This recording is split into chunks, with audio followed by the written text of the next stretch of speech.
So, what's up sa inyo mga ate at kuya? Ako nga pala si Kilen at nagbabalik na naman tayong muli dito sa Plant vs. Brainrot. So, ngayong araw mga ate at kuya, tuturuan ko kayo or bibigyan ko kayo ng mga tips and tricks na dapat nyo malaman bago po dumating ang update bukas. Yes, sir. So, itong tuturo ko sa inyo is napakadali lang naman. Siguro karamihan sa inyo ay ginagawa na to nang hindi nila alam, no? Sobrang dali lang nitong practice na to na tuturo ko sa inyo. So, una-una, dapat nyo malaman bago dumating ang update bukas mga tit kuya is dapat max rebirth na po kayo. Okay? So, unang-una max rebirth, bakit po mahalaga yan? Kasi bukas is baka magkaroon tayo ng bagong maximum rebirth. And alam nyo naman, tuwing magkakaroon tayo ng bagong rebirth, tumataas po yung level ng ating boss. Okay? Yung level po ng boss is tumataas. Ibig sabihin, gumaganda rin yung nag-i-spawn na boss. Currently, ang boss na lumalabas sa atin kapag max rebirth is yung Dragon Cannelloni. So, yung Dragon Cannelloni, yung pinakamagandang nag-i-spawn sa kanya is yung Rainbow na nag-average ng 20k kada kapag normal na size. Tapos kapag medyo malalaki-laki konti na HP na Rainbow is umaabot siya ng 60k. Kaya magandang nagkakaroon kayo ng max rebirth lagi. Kasi kung magkaroon man ng max rebirth bukas ng bago, syempre at least isa na lang yung kailangan yung gawin kasi max rebirth. Another thing, kasi nga mag-admin abuse, okay? Kailangan nyo malaman to. Maaga sila mag-admin abuse, no? Last time, 7 PM pa lang nag-admin abuse na sila. Actually, bago pa nga ata mag 7 PM is nagchat-chat na yung mga admin. Maganda kung makapunta kayo dito sa game within 6 PM pa lang or 5 PM pa lang. Maganda pong nandun na kayo kasi hindi natin alam kung anong oras po nila i-start. So, kaya mahalaga pong nakapag max rebirth kayo kasi yung luck po, kailangan may maximum luck kayo pagdating nung admin abuse, okay? So, tumataas yung luck nyo kapag nakakapatay kayo ng boss, okay? So, tataas lang yan ng tataas and maximum is 15 ngayon, currently, kapag meron kayong max rebirth, okay? So, maganda yan para pag nag-spawn ng iba't ibang weather event or mutation event yung ating mga admin is makuha yung pinaka-maximum na brain rot dito na lalabas, di ba? Kunyari, lalabas is yung hotspot. Ewan ko yung hotspot na buto-buto. Tapos, medyo malaki siya konti. Kasi nga, meron nga max luck, ba diba? So, yun yung pinaka-contribution ng luck dito. Maganda kung makuha nyo talaga. Ma-maximize nyo yan. Kaya maganda po, makapag-max rebirth kayo bago yung update. Okay? Madali lang naman. Magpatulong kayo sa tropa or kaibigan yung katiwa-tiwala. Or sa alt nyo, no? Pwede nyong gawin yun mga tituya. So, next naman mga tit kuya is plants ninyo. Okay, dapat yung mga plants nyo pagdating ng update, especially sa admin abuse, try nyo kumuha at least ng 2 frozen kada row. Dapat may 2 yung frozen na plant. Or kumuha lang kayo madaming as in madaming frost grenade, no? Kung wala kayong makuwang frozen, yun na lang po gawin nyo. Kasi pagdating mo ng admin abuse, sunod-sunod po yung weather event na ginagawa nila and sunod-sunod po yung lumalabas na secret. Minsan, may mga secret na sobrang lalaki talaga ng HP. Lalo na yung unang labas ni 67 na limited. Saan may 67 ko? Meron ba ako? Ay, wala yung 67 ko. Nasa alt ko. So, yun. Yung unang labas ni 67, masyadong malaki yung HP niya. Hindi nakuha nung iba, okay? Limited lang siya. So, hindi ko alam kung i-spawn nila ngayon. So, maganda na meron kayong mga frozen crops na kasi makakatulong po yung frozen para mapabagal yung takbo nila, no? And kung wala nga kayong frozen, gumamit na lang kayo ng maraming frost grenade. Kaya dapat binibili nyo yan lagi. Ayan, meron ako 200 kita nyo naman. Talagang nagre-ready talaga ako kasi di ko alam kung ano yung lalabas yung mga brain rots ngayon. Baka may umabot ng 1 million, hindi ko kagad mapapatay. Ngayon, kung wala talaga kayo, ang last resort nyo lang talaga dito mga tit kuya is kung meron kayong magagandang brain rot, pwede nyong i-trade, no?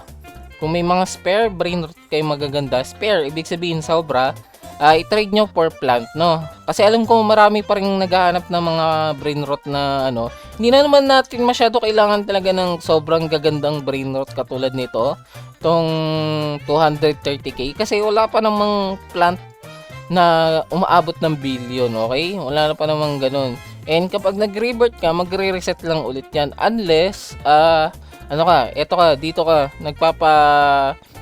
ano ka dito sa leaderboard ng money held, okay?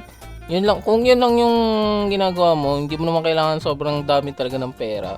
You can trade your brain rots para sa magagandang plant, okay?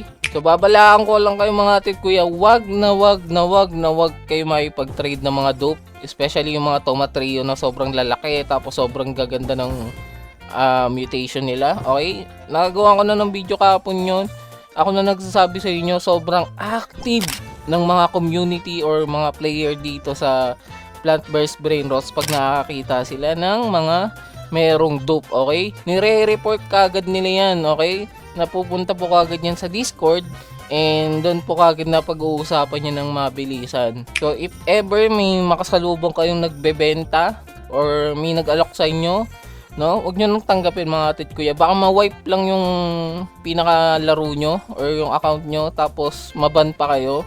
Mahirap na. Magandang doon na kayo sa talaga legit na plant yung bibilin nyo or kukunin nyo. Kaysa kumuha kayo ng sabihin natin dope, then later on sabihin natin gumanda yung account nyo, kaso may dope kayo, napansin ng admin na report kayo, yun, wala na, pwedeng potentially ma-wipe or maban yung account nyo. So sayang lang din yung oras na binuhos nyo.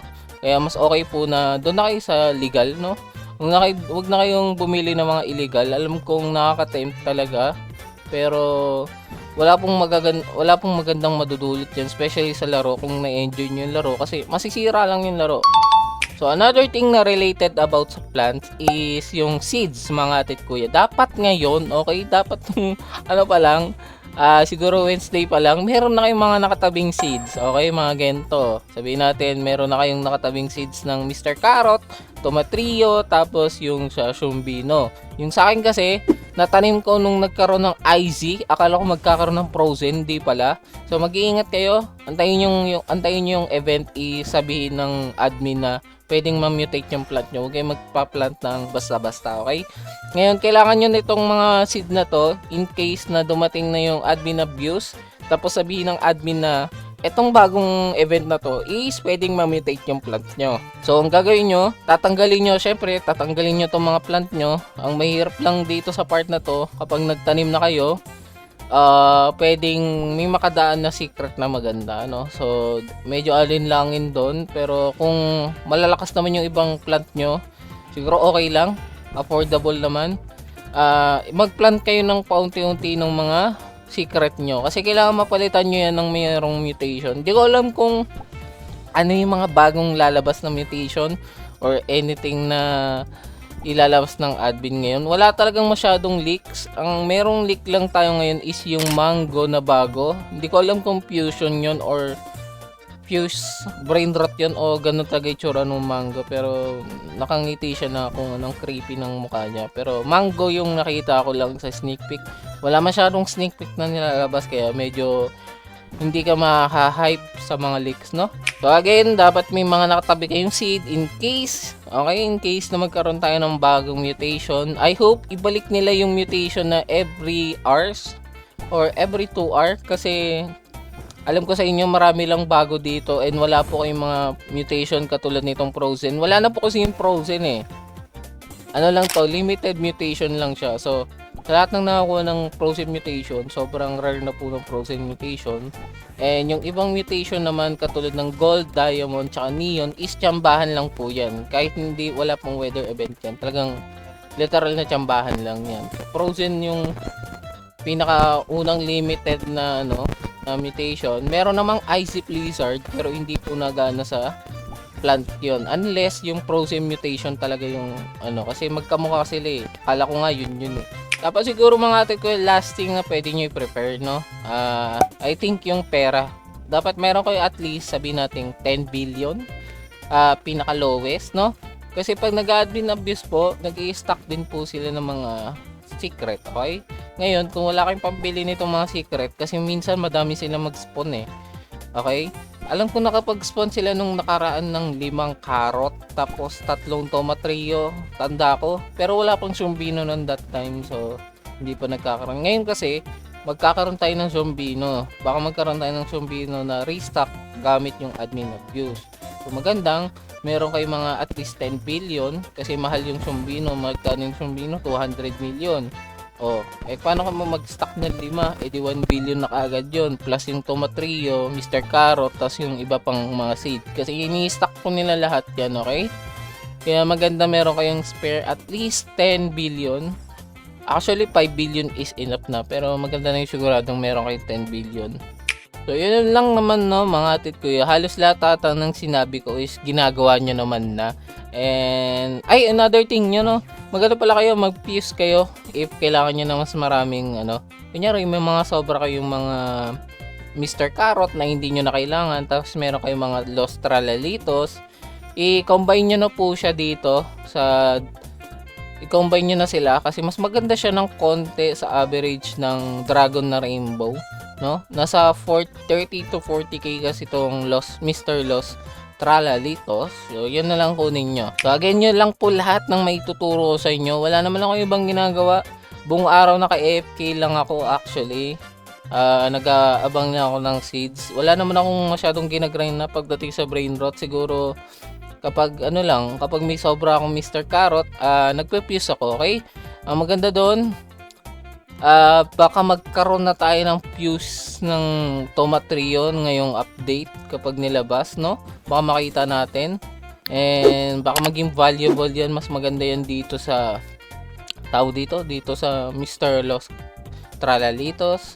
And maganda meron kayong nakatabing mga sobrang Tomatrio.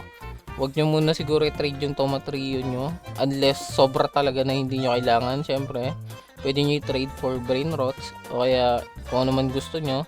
Pero ewan ko kung magkakaroon ngayon kasi feeling ko magkakaroon ngayon kasi ang meron lang tayo na secret na may ngayon, fuse is yung Mr. Carrot. So ngayon mga ate kuya, titignan natin kung sino po ang nanalo ng ating pag-giveaway, no? Sabi ko last time, ang papag-giveaway ko is 3 Los Tralalitos. Saan ba yun?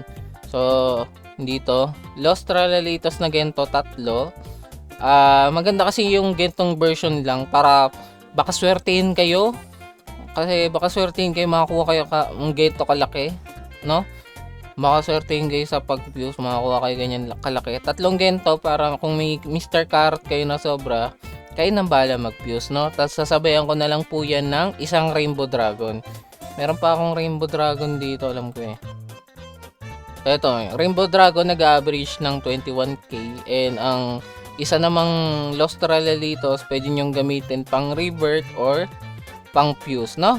So, bali, 4 na brain rot yung mapapanalunan nung mananalo kasi nga 3 Los Tralalitos tapos isang Rainbow Dragon. So, ngayon tignan na natin kung sino nanalo within 3, 2, 1. So, ang nanalo po ay si Nix Tamad. So, congrats sa'yo, Josh Santino ni Sai.